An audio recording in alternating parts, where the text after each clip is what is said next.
Welcome to the Truth Podcast. I'm your host, Hany Rambod, and I'm here with a really special guest, someone who I just beat the shit out of in the gym, Noel Deyzel. Deyzel, yeah. Deyzel. It's really hard because it's Dutch. And we just got done doing chest, Mr. Dutch, giant. Everybody's so surprised how tall you are, by the way. 6'2", Yeah. 188. I don't know. I think he's closer to 6'3". I think he's lying a little bit. Yeah, 6'4". Yeah, the guys behind the camera are like 6'4". And you know what's crazy is the fact that we got to do a workout earlier this year. We ended up talking on social media. And I was like, wow, dude, I didn't realize how many different platforms. I knew you were popular on a couple of platforms, but you got over 17 million between all of your platforms. When you add up TikTok, Instagram, YouTube, it goes on and on. Snapchat. Instagram. Yeah, absolutely. What we want to do is we want to be able to kind of go through a little bit of what I think a lot of people are missing, which is the fact that you have such an interesting background. You are not only an influencer, you are a person who, I believe you also competed in bodybuilding. I did. Yep. And originally from South Africa, right? Correct. And what I really love about your channel and your message is it's so positive, right? You give out such amount of positivity, where in a world where everything is focused around attention, negativity, and I feel that that's why a lot of people are kind of fixated on your personal channels. I guess my whole thing is, how did you get into this? So it's transitioned into the more positive focus around mental health as well. I started around doing fitness tips and was very centric around fitness tips, very basic training tips, and branched out into meal prep. So we've got these different pillars. Okay. I call them like side quests of fitness, really. Uh-huh. And I was being addressed like on an individual basis because I have a relatively younger audience that's kind of getting into fitness, right? Uh-huh. And they were asking like questions around mental health, and that kind of encouraged me to address this when I identified the need, because obviously coming out of the pandemic, it seemed like this obviously took its toll, particularly on everyone, but particularly the younger audience. And it just identified the need to address these issues that I was dealing with on an individual basis on a broader scale. And so just started to touch on a lot of these topics and subjects in the content that we're putting out. So how many years ago did you start your channels? I'd been on Instagram for some time. Okay. I was doing I call it the typical Instagram fitness content. Okay. I was in shape and I was just taking physique pictures. And I saw some sort of growth. I saw some decent growth. I say again, it's decent, I guess. And I would hate to reference and say by South Africa standards, because there's, apart from like at the time, Yaku de Brain, I don't know if you're familiar with him. No. We didn't have the same incentives, if I can call it that, to actually actively work and create an online presence for yourself. So Yeah, because I keep thinking to myself, you've been here for a long time, but you really haven't. How long have you been in the U.S. / Dallas? Because it's been how many years? Really, for the last year, we've been in and out. Okay. Yeah, and in social media, going on 2.5, 3 years now. That's since I've seen the most growth, really. Like I said, prior to that was just Instagram, and really on the start of the pandemic, took to making very short educational videos. We had more time, really. So I said, well, let's do a video teaching people how to put on a wrist strap. And that was kind of where the idea stemmed from.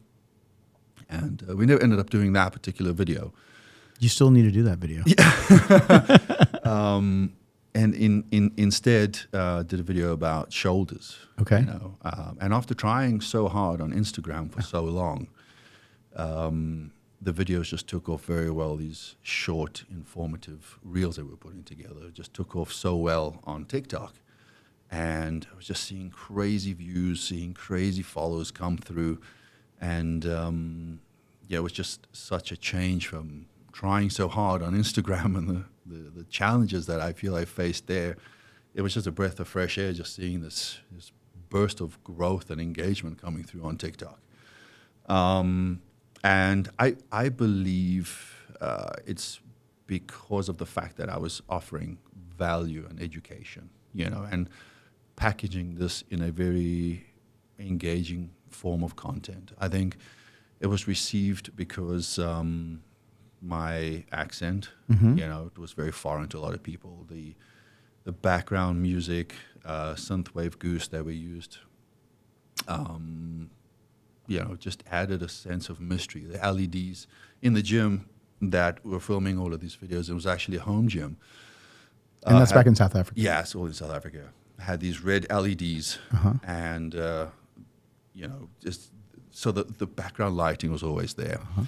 I actually ended up with a bicep tendon rupture at the time, and that kind of established the Daddy Noel pose. It's referred to as that, right? Because I had my arm in a sling for the longest of time. And all of these things just created, I think, a sense of mystery and, it just created for conversation and supported by the education and the value that we're bringing through. Just saw some good growth. Crazy growth, bro. You're really downplaying it right now. You're, millions and millions. Literally tens of millions when you add it all up. Do you think that because of the fact that was it the content that you're putting out there that made you connect so much with that younger audience? Because, you're in your 30s, right? And I know that a lot of your audience are probably, tell me how old. How old do you think your audience? I'd say primary audience would be 18 to 25. 18 to 25. Yeah. Okay. And I know people that are like 16 that know who you are, right? Yeah. And they follow you. So it's even goes a little bit younger than that. Yeah, it's the type of content was very basic, and that was the intention. The intention was to, particularly for the younger audience, kind of get them off of the couches, get them off of the sofas, and get them into the gym.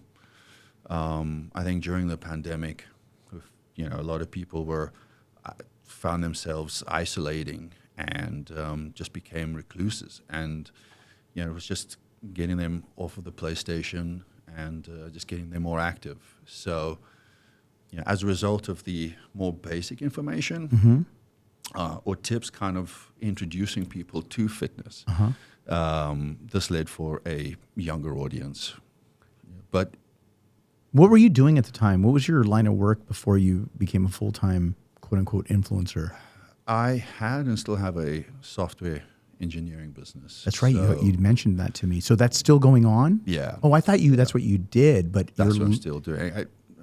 I put less time in towards that now, but I've been running that for the last 16, 17 years. What kind of software is it? Any bespoke application development, mobile, web. So do you have them working on any of your own personal apps? No. We've always just developed applications, enterprise applications. So I became a problem solver, solution architect, kind of understanding, establishing what issues a person or their business faces and how we can solve it with technology. And that's based in South Africa or here? South Africa. Okay. Yeah. And that's been going on for how long? 16, 17 years. Okay, so that's been your staple. Prior to that, I was in telecommunications, cellular repair, cell phone repair. So it was always more of a very technical background. So yeah, it's very, very what got you into bodybuilding, brother? Like, again, when we met, you were 310, 315? 310, 311. And right now, you did a really massive cut. You're down to about 260, right? I would say I don't weigh myself too often, but I would say probably around 260. A very healthy, might I add. And you look great. Like I said, you performed very, very well in the gym here we trained. and we did a chest workout together. And I'm very, very impressed with how much you've lost. And I know you had your surgery, you had some abdominal tears that happened in the past, and you told me about them, that you wanted to get that worked on when we trained together in January. And then your weight came down and you have completely transformed your body, your V-taper and everything. And I know that you competed. When did you compete and when did you get into bodybuilding? So I got into bodybuilding. Actually, I went to the gym. I attempted to go to the gym. One of my friends introduced me to the gym. He'd been going to the gym for some time. He'd been going with his dad. I was, I think, around 16, 17 at the time. I was still in high school. I would say south of grade 9, 10 probably. And he encouraged me to go to the gym with him. We went, and it was a very bad experience. I say it was a very bad experience because we did like a full upper body workout, and with little to no experience, I was pushing quite hard, and I was so stiff. I experienced such bad like muscle soreness the next day. I couldn't even. It was a few days after that. I couldn't even turn my neck to like address the teacher in the classroom. I had to kind of shift my entire body. And after that, I was like, no, this gym thing doesn't work for me. Because you went way too hard. Yeah, I went way too hard. So that was kind of my introduction into the gym, right, into fitness. Fast forward a couple years, kind of played around with the idea of going again. I was very skinny. I was very skinny. I'd say like at my height, 6'2", arguably 6'4". Depending on who you ask in the room here. I weighed in kilos, like 64 kilograms. 64 kilograms. So for those of you in the U.S., times 2.2, so you're talking about 40 some odd pounds?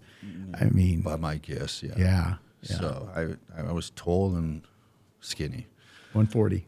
Yeah, 140 pounds. Yeah. So I was bullied, faced a lot of ridicule for that, and it's always something that I wanted to work on. It's just getting my weight up. So I was kind of like in and out of the gym, and it was really after one breakup that I kind of found myself very alone, no friends, a lot of spare time. Mm-hmm. I was like, this is a great time to kind of throw myself into the gym. And from that point forward, really had been going religiously 6-7 days a week. How old were you at that point? 23. 23. Yeah. So would you say that bodybuilders, breakups make bodybuilders? Well, unquestionably. Yeah. So from that point forward, I just fell in love with it. Uh-huh. I fell in love with it, and I couldn't actually bring myself to the point where I wasn't going to the gym. I was just so consumed by the fact that I was gaining weight, size, muscle, mm-hmm. Confidence. I had met like-minded people. Mm-hmm. My whole lifestyle had changed at that point, and continued to do so. Many years later, kind of rekindled with an old friend mm-hmm. Who had been big in the bodybuilding scene.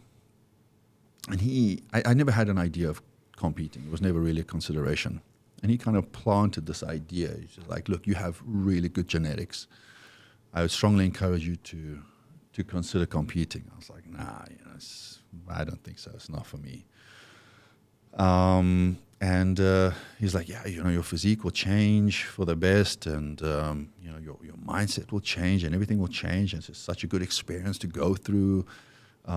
He had worked with a lot of bodybuilders. He had judged a few shows, and mm-hmm. so the guy had a lot of experience. And he kept encouraging me. He's like, listen, this is something you need to do. You really got very good genetics for this. And I was like, okay, well, let's go through this process. Mm-hmm. Let's see. And yeah, that was kind of the answer. That was the answer at the start of it. How many shows have you done? 2.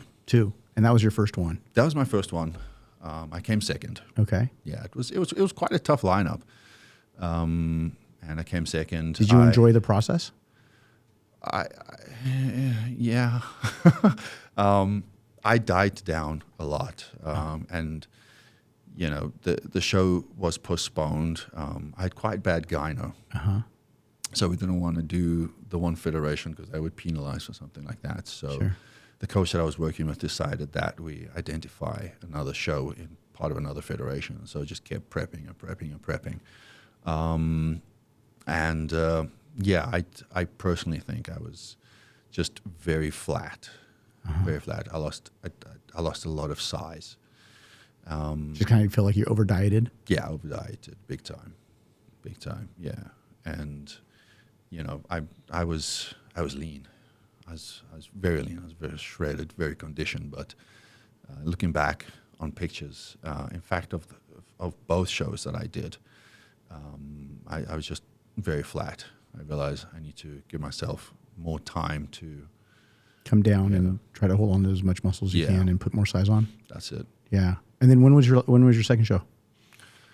2019, if I'm not mistaken. And then was that here in the States? South Africa. That was South Africa too. Both shows were South Africa. Yeah. Okay. How did that turn out? Was that a better experience? Because I believe those are the pictures that the guys have up. That's it. Yeah. Yeah. Yeah. So that was my second show, and I placed first for this one. Yeah, you look good, brother.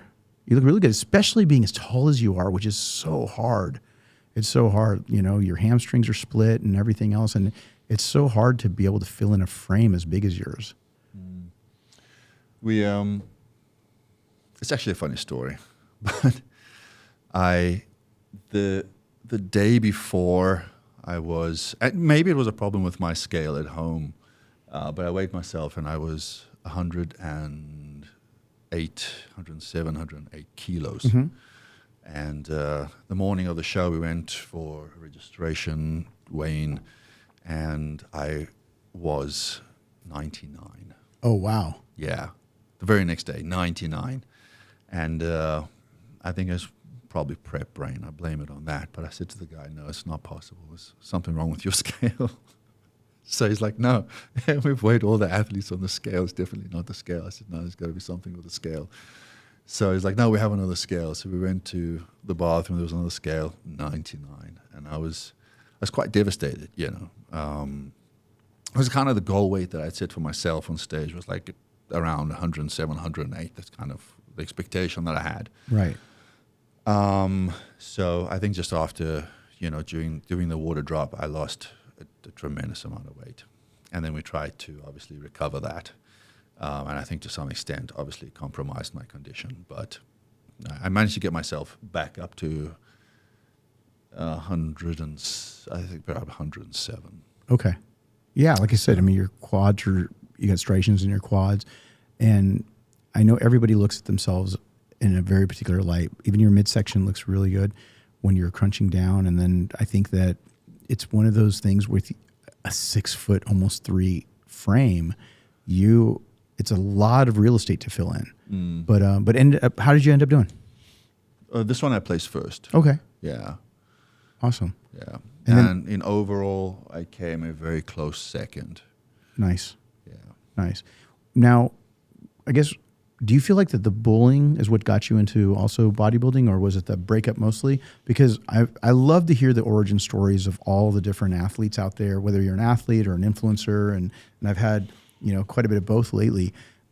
With your situation, do you feel like it was which one was it that really kind of propelled you into bodybuilding?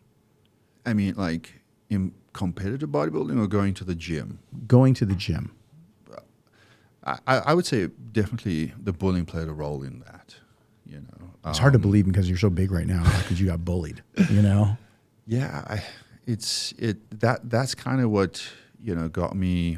That was my motivation because I was really skinny, and I mean, I'd been mocked and ridiculed for that for many years, and you know, now I wasn't being referred to as like the skinny guy anymore, the ramen noodle. You know, I was the electric cord, like these old terms that I've heard. I was the electric cord. I've never heard of that one before. I was like the human electric cord, right?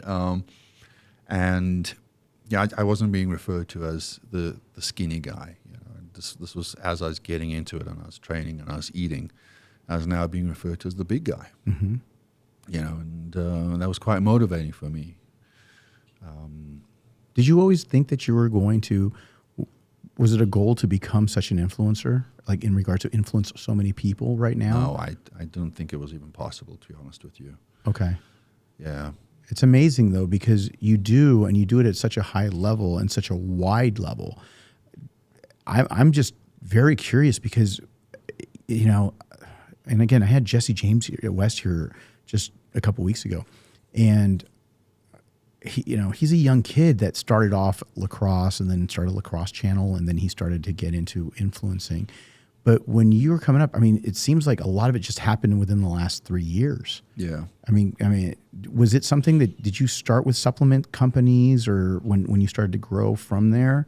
Because I know right now you're with YoungLA as well as Rise, but when you were in South Africa, was that a goal? Because when I was growing up, it was always something that everybody wanted to be with, like Muscle Tech, right? Because you had Jay and you had Ronnie was BSN, and before that, Dorian Yates was with like Weider Nutrition, and it was one of those things where people would do that. Was that something that you were doing also as you were training in South Africa? Because I don't know much about South Africa, but isn't it a lot of the population kind of economically challenged in regards to, it's like a poor population, right? Yeah, yeah.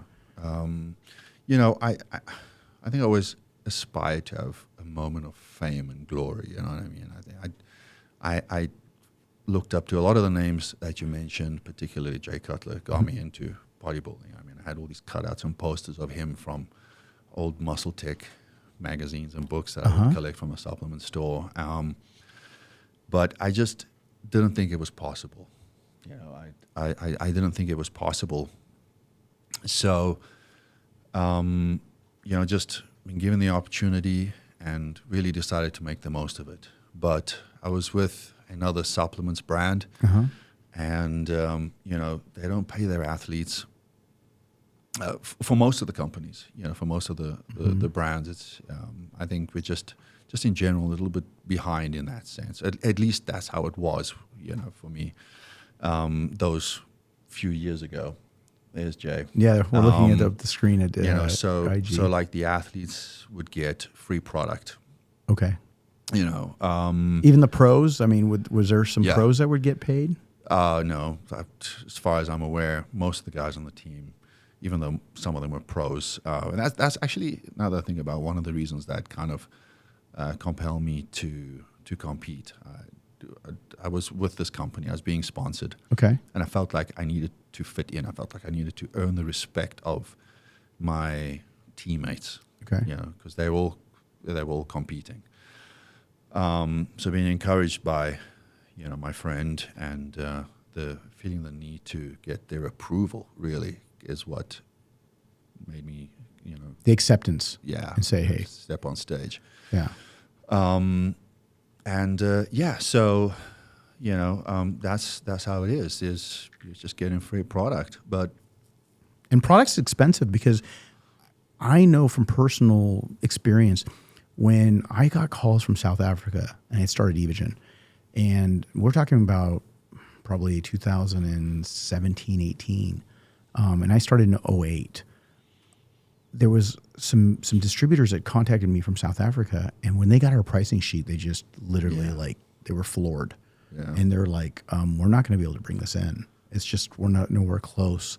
And I was like, look, there's nothing I can do. I don't do any volume. I don't have that. So this is kind of our wholesale sheet. It's not very competitive.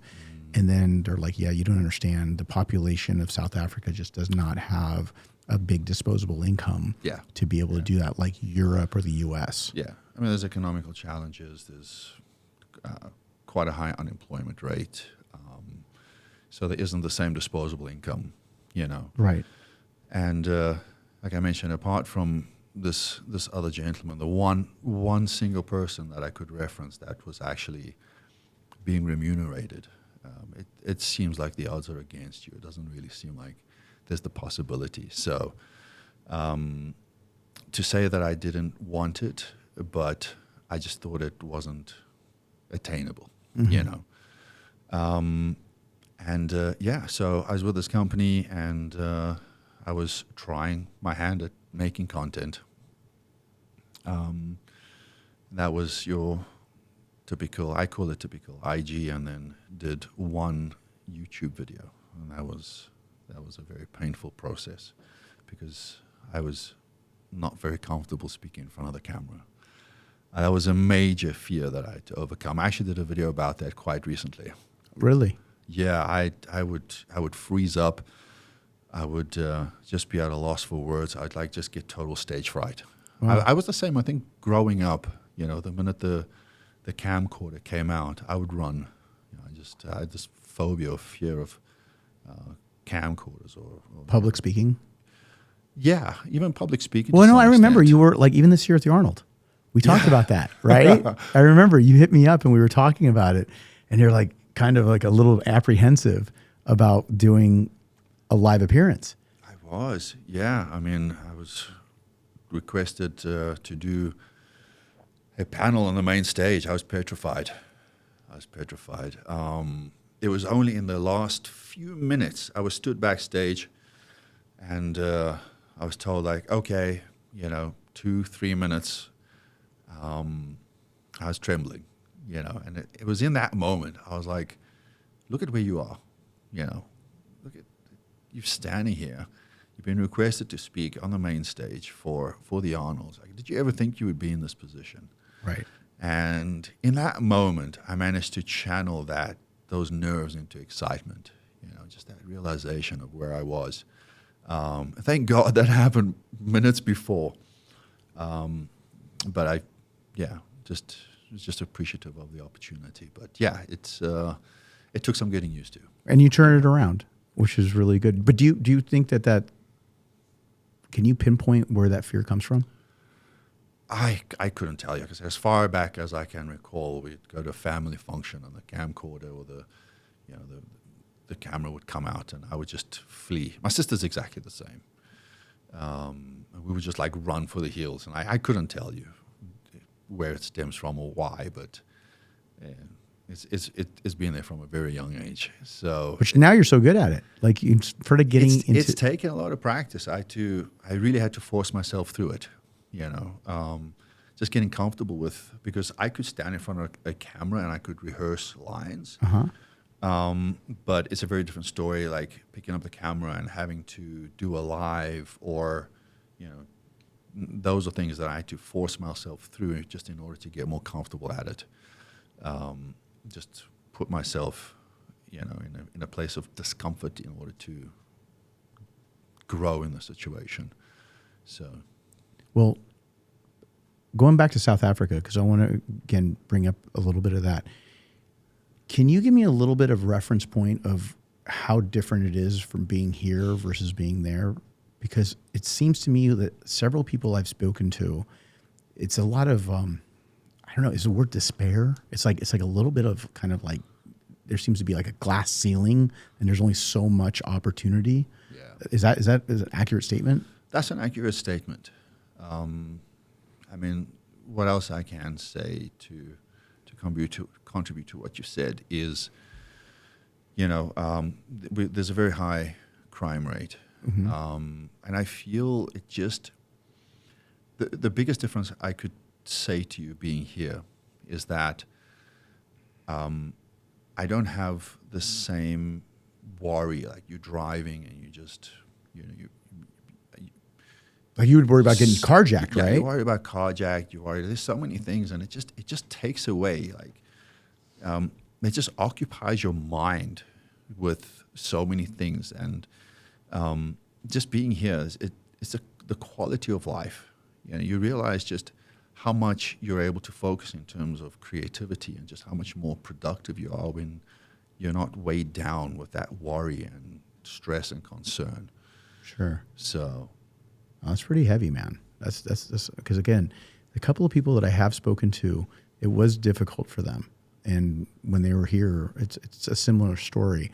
I think the biggest bodybuilder out of South Africa had to be what, Gary Stridham? Gary Stridham. Yeah, Gary Stridham. Yeah. I don't know what he's doing nowadays. He's in Thailand. He's in Thailand. Yeah. So did you see him? Because I know you were just in Thailand. I had the opportunity to meet up with him finally. Okay. I looked up to him for many years. Sure. And for some reason, it's weird. I think things become more attainable when someone from your country, it's like, he's done it. He's from my country. He's done it. I can do it. It just becomes a little bit more attainable. But Gary Stridham, there are some names I'm talking years ago in terms of more like old school golden era bodybuilding. But yeah, I had an opportunity to work with Gary Stridham for some time. I didn't do any shows with him. And, now we just remain very good friends. And we've been trying to... What's he doing in Thailand? He's outside of bodybuilding now. Okay. Yeah. Because I remember the last thing he was doing was like crazy wear or something like that, right? He was doing like a clothing line or... Yeah. No, he's completely out of bodybuilding fitness, totally. But I've been trying to meet up with him probably for the last 4 years. And on a more recent trip to Thailand, finally got the opportunity to sit and chat with him. But I mean, tremendous respect for the man. Yeah, for those of you guys that don't know who Gary is, we're going to go ahead and have the team put up some pictures of him because he was an absolutely phenomenal bodybuilder.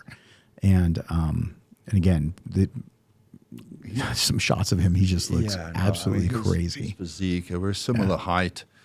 Yeah, that's right. He was a taller bodybuilder. And so apart from, just the fact that, like I said, it almost just seemed more attainable. He had the physique, the height, the weight, or everything that I was kind of working towards. That I aspired to. What was the things that he was able to share with you that the key takeaways? Is there any secrets, man? What was the secrets? I mean, this guy, there's a picture of him right there, 46 years old. 46 right? years old. I don't know how accurate it says 46 years old. And again, I remember he looked amazing in his 40s. And he's just jacked, full, striated. Still. Old school. Does he still look like that? No, he doesn't look like that. I know Gary took a long break from bodybuilding. But now he's back in the gym, he's training, and I stand under correction, I think he's 62. 62 now? But yeah, he's still got good size. He looks amazing. He's got some great genetics, and then on top of that, he's put in so many years of hard work, so he's got the muscle memory. Yeah. But yeah, we're going to put some pictures here. So if you're listening to this podcast on Spotify or one of the different channels, definitely on YouTube, we'll be putting in some inlays of Gary Stridham, so you guys have a little bit of a taste of what that looks like, because he's definitely a freaky guy. Yeah, I mean, he's got such a positive mindset as well. I can definitely contribute a lot of like the message that I give, a lot of, some of which definitely was brought on, by Gary's mindset, and he's all about longevity and sustainability as well. No, that's good. That's good. So he's healthy. He's relatively healthy. He's now. very healthy. That's great. When you very healthy. I mean, as far as his lifestyle permits, but he's Did you get any key takeaways from him? Was it mostly the mental mindset? Mental mindset. I would say that's one of the biggest components that I took away from that. Yeah. And you're very big on that. I mean, just because of the mental health issue. Do you feel like because you lean into it because you had to, was there stuff that you struggled with some of that, like growing up or at different points of your life? Yeah. I mean, growing up, childhood presented some problems or some challenges.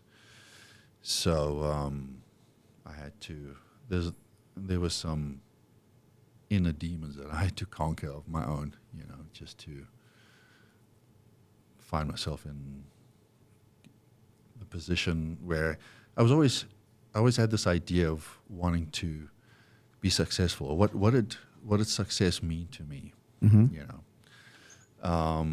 And at some point, I thought, because of my upbringing, that I should be victimized or a victim of circumstances, like oh shame, poor me, and really had to turn around and alter that mindset. That it's not oh shame, poor me. We all for a lot of us, we don't grow up in ideal or Situations. perfect situations. But what are we going to do about that? How are we going to rise above that? And for me, it was just hard work. And yeah, I mean, for the longest of time, it's just hard work and perseverance. I was very clear on what I wanted, Mm-hmm. and just kept working. Still am, just to change things for myself, my future. We grew up obviously with a single mom, very poor, brought up on hand-me-downs, which I think a lot of people experience. The problem is, I had an older sister, so I'm joking. But it really presented a lot of problems. There was just things that I wanted to change for myself, my future, and those that are a part of that. Yeah, well, I mean, you're definitely setting a great tone and message for those, especially during COVID, during the whole lockdown thing, because I think that's why you resonated and you grew so much, because you were able to help with a lot of that, with that messaging, because of the positive reinforcement that you were giving to your fans and your followers. And it seems like you took a lot of the things from from your own upbringing and getting through there. I guess if you had to share one thing with the listeners right now on that mindset of being able to get through those hard times, what would it be? It really is about choices. It's about choices whether we're going to rise above the occasion. It's about choices whether we're going to work harder. It's about choices whether we're going to let go of the past. These are all just choices, and you just need to nurture your mindset. Strong mind, strong body. So, yeah, just rise above the occasion. I've found myself in some, a bad mindset, some challenging times, and it was that choice, that decision to switch get it out around. of it, To switch it around. to switch it around, And not play the victim. Yeah, you can get knocked down. The difference is whether you allow yourself to stay down, because you're the only one, that's allowing yourself to stay down, or are you going to stand up and brush the dust off and, fight your way through it? So that's kind of the mindset that I've had. So it's just made me quite resilient to The ups and downs. the ups and downs. Yeah. Yeah. So where do you see yourself going now? What are your goals? Let's, both physically as well as kind of professionally at this point. So a little bump in the road with the recent surgery. Sure. Because I had these plans to compete. And I say a bump in the road because it was, one step back, 2 steps forward. That was why I kind of pushed forward with the idea of doing the surgery. Mm-hmm. Unfortunately, there was some complications with the surgery, and that has delayed my plans because I wanted to compete. That was the intention. I remember you mentioned that when we spoke in January. So I had these plans to compete, and it's now 4 months post surgery. Can you talk a little bit about the complications? Yeah, so I had diastasis recti, Right. with separation of the abdominals, which is a result of the hernia that I had. Mm-hmm. And it required, obviously, surgery. I went in for Which, surgery. by the way, Phil Heath had the same thing. Yeah. Yeah. Yeah, thank you. And I went, so I had like this little ridge, Mm-hmm. right, which I was told is the edge of the mesh, and how the mesh, how the body reacts to the mesh itself. Yeah. So I had this like little ridge. And I was chatting to a friend, and he was like, yeah, well, just go for a checkup. Just make sure everything is right. And actually 4 weeks post-surgery, I went for a checkup, and everything was fine. So I think like 3 weeks after that, I wanted to get back into really, training in the gym. Right.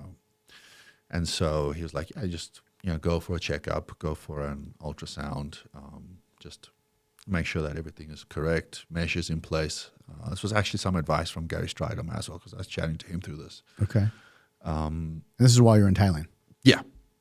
So I went for an ultrasound, and I got the report back, and the doctor says to me, "You have a hole."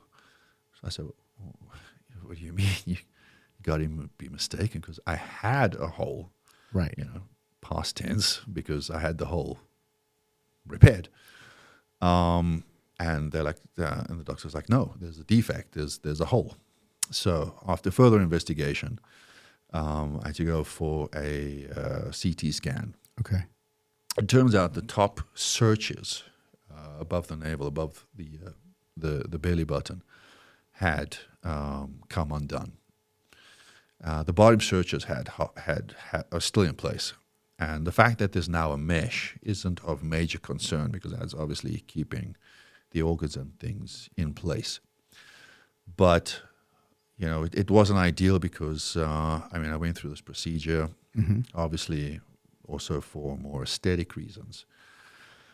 And I felt a little bit defeated after this. At the same time, my good friend, he passed away, and it was just a very dark time for me. It was, Joe. Yeah, Joe. Yeah. So it was news of the I don't want to say failed surgery, because it wasn't entirely failed, but there was obviously, It wasn't ideal. it wasn't ideal. Right. Yeah. And the passing of my friend, and it was just it was a very difficult time for me. So I had to just, it was one of those moments again where you just got to get up and keep moving forward, So Right. brush the dust off again, and surgery wasn't an option. I didn't want to go through that. You mean to go back and have to do revision, right? Yeah. I went through a lot of pain. I was out of training for, months. So I looked into it myself as to what I could do, and I just been doing a lot of transverse abdominis exercises. And I can say that this is helped. Good. It turns out like 60% of pregnant women actually Get this. experience diastasis recti, and a lot of them do these particular exercises. So I was doing like pregnant woman exercises To try to strengthen I created, that core. just to strengthen the transverse abdominis, and this is information that I wish I knew, because it probably would have prevented, in all likelihood, would have prevented the hernia in the first place.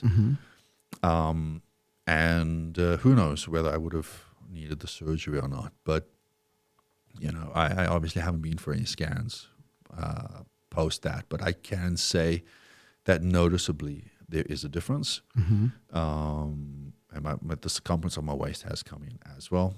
Fair enough, I have been dieting down too, but it's the best that I can do in the present situation. So Sure. just sticking to that. Yeah, man, you got to still feel proud of what you've done. You've lost a lot of weight in a good way. Thank and you, yeah. been able to really create a lot better shape, because you were just, again, you were big, but you were just not as aesthetically pleasing. Yeah. And now you got much better V taper. It's weird. I'm sorry, because like I realize I need to answer you to finish answering your first question, but there's something else I wanted to channel, which is the whole aesthetics thing, and I'll get to that in a minute. So so that was the plan. That was a long-winded approach to answering you, but the idea was to do a show. That was the plan, and I don't know. I temporarily put that on ice. I do, however, plan on getting in the best possible shape that I have ever been, and that would be very good for content, regardless. Because there's a big push right now for aesthetics. For years I was just chasing size. It was just all about size, and I've just become more accepting. And I look back at pictures of when I was a lot lighter, and I'm a lot more comfortable with the position that I'm in right now and the weight that I'm at. Looking back on those pictures, because aesthetically and visually, it just looked so much better. And just I feel so much better too. However, we'll cross that bridge when we get there. I'll see, it's in terms of post-surgery, I still have a little bit of swelling inflammation. Mm-hmm. I was told after even a more recent checkup here in the U.S. that, this can take, for some, it's weeks, months. Others, it can even take up to a year. So Okay. we'll just, in due course, we'll know. So I think I just want to get in the best possible shape, and then cross that bridge when we get there. Let's see, maybe identify or select some sort of show at the time. But for now, just going to go through the process. I want to do like a mock prep, if we can call it that. Just go through the waves and the paces of doing a complete prep. It's like a transformation. Yeah, like a transformation. Nice. Now. Yeah. No, I think that's good, especially because you've already done it and you don't look anything like you did in here. When you have your bulk. I mean, you even look leaner than you do during that cut. And I don't know, when was that picture? That was just before leaving Thailand. So, okay, what is that? August? August. I cut it. I would say that's like July, August. 7-8 weeks ago. Yeah. Yeah. And that was probably August the 19th. Yeah. But your face is so much leaner now than it is there. I always put on and lose weight in my face first. Do you? Yeah. I wish it was in my stomach and my lower back, but yeah, but it's always the face first.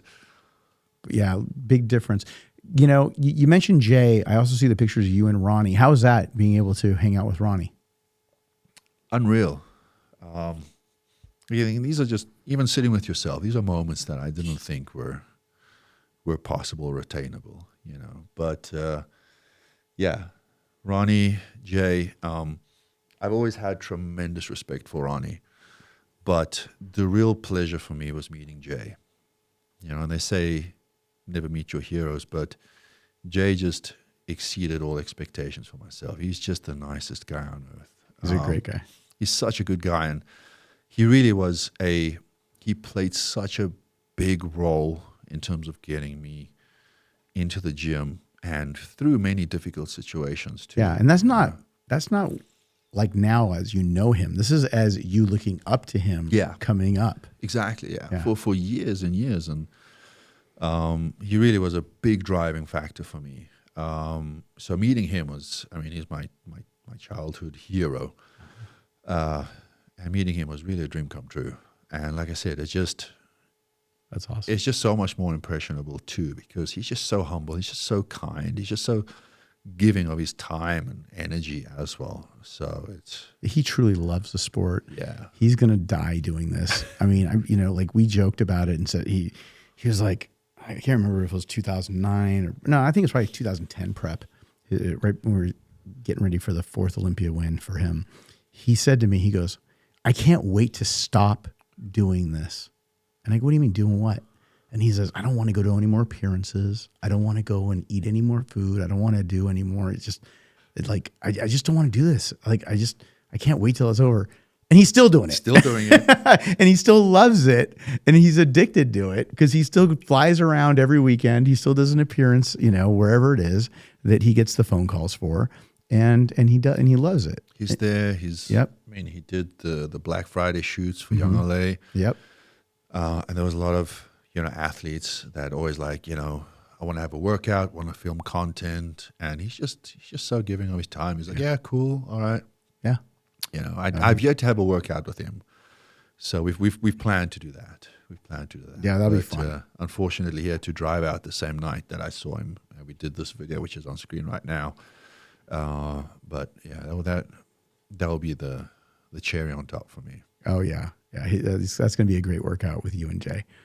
Cutler's, and we like I said, we traveled all around the world. Me, him, and Jay, and Phil together. And it's so funny. There's a story that I think it was 2009, and Jay had just won the Olympia, and I had Phil meet me at Jay's house. And we were in Jay's home theater, and Phil is passed out in between me and Jay.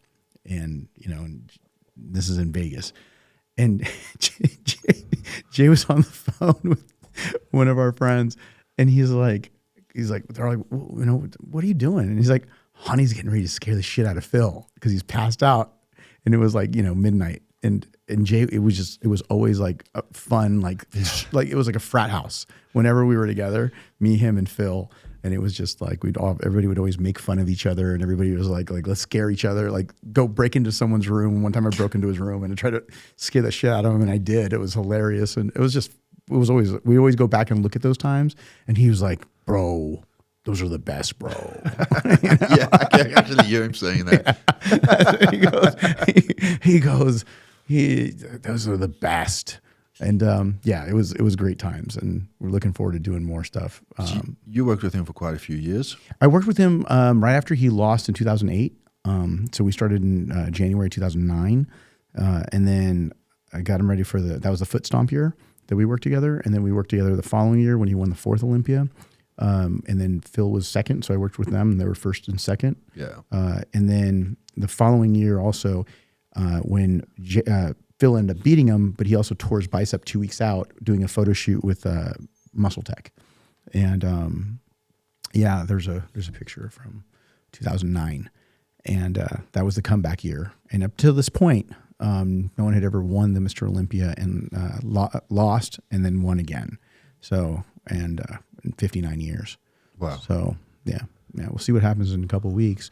So there's definitely always people that are, you know, right on the cusp who have won in the past. But at that point, to this point, there's only been one person in the open class who ever lost one again. That was the 2009 foot stomp year with Jay. So it was a great year, and I got to do similar to what I'm doing right now with Hany and Derek. We're 1 and 2, having 1 and 2. And what is that like? Having 1 and 2? I know you've dealt with this before, but like, you know, as a coach, coaching first and second place. I mean, well, what it really becomes is not a matter of who you want. Everyone thinks it's like, okay, well, who are you going to give a little more time to, or what do you like? Who gets the advantage or the favor, right? In terms of like, who do you favor in terms of one or the other? And it's not that. It's really giving each person 100% of your time and what they do with it. What they make of it. That's exactly right. What they make of that is what the result is going to end up being. Yeah. So it's what they do with it, where they're at in their bodybuilding journey, where their genetics are. All of those things have a lot to do with that end outcome. And then it's up to the judges to decide who is going to be there. So that's why coaches can work with multiple people in the same show, because they're not trying to show favor to one or the other. They're trying to bring in their athletes to their absolute best. The best they can be. Yeah. That's right. Yeah. And then what happens is how they apply that and how they execute the plan is going to show up as a result on stage.